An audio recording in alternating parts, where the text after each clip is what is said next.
നമസ്കാരം. വിവാഹ വാഗ്ദാനം നൽകി പ്രവാസി യുവതിയിൽ നിന്നും ഏകദേശം 3500 കുവൈറ്റ് ദിനാർ തട്ടിയെടുത്ത കുവൈറ്റ് പൗരൻ അറസ്റ്റിൽ.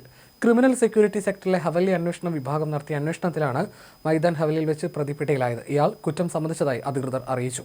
34-കാരിയായ ഒരു അക്കൗണ്ടിംഗ് സ്ഥാപനത്തിലെ ജീവനക്കാരിയായ അറബ് വംശജയല്ലാത്ത യുവതിയാണ് പരാതി നൽകിയത്. ഇതിനെ തുടർന്നാണ് നടപടി. യുവതി ജോലി ചെയ്യുന്ന സ്ഥാപനത്തിൽ സ്ഥിരം സന്ദർശകനായിരുന്നു ഇയാൾ യുവതിയെ വിവാഹം കഴിക്കാമെന്ന് വിശ്വസിപ്പിക്കുകയും സാമ്പത്തിക ബുദ്ധിമുട്ടുകൾ കാരണം തങ്ങളുടെ ഭാവിയിലെ വീടിനാവശ്യമുള്ള സാധനങ്ങൾ വാങ്ങാൻ സഹായിക്കണമെന്നും ഇയാൾ പറഞ്ഞു. താൻ വിവാഹം കഴിക്കാൻ തയ്യാറാണെന്ന് യുവതിയെ വിശ്വസിപ്പിച്ച് ഇയാൾ വിവിധ ആവശ്യങ്ങൾ പറഞ്ഞ് യുവതിയിൽ നിന്ന് പണം വാങ്ങി.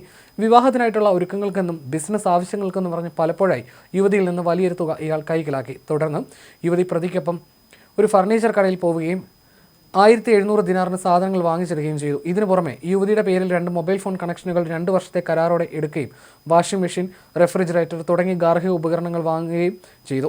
മൊബൈൽ ഫോൺ കണക്ഷനുകൾക്കും ഉപകരണങ്ങൾക്കുമായി ഏകദേശം 1800 ദിനാറാണ് യുവതിക്ക് ചെലവായത്. പണം തട്ടിയെടുക്കുകയും വാങ്ങിയ സാധനങ്ങൾ പ്രത്യേകിച്ച് മൊബൈൽ ഫോണുകൾ വിറ്റഴിക്കുകയും ചെയ്തതോടെയാണ് യുവതി താൻ വഞ്ചിക്കപ്പെട്ടുവെന്ന് മനസ്സിലാക്കി പോലീസിന് പരാതി നൽകുന്നത്. വിശദമായ അന്വേഷണത്തിനൊടുവിൽ പ്രതിയെ പിടികൂടുകയും വഞ്ചനാക്കുറ്റം ചുമത്തി അറസ്റ്റ് രേഖപ്പെടുത്തുകയുമായിരുന്നു. ഇയാൾക്കെതിരെ നിയമ നടപടികൾ പുരോഗമിക്കുകയാണ്.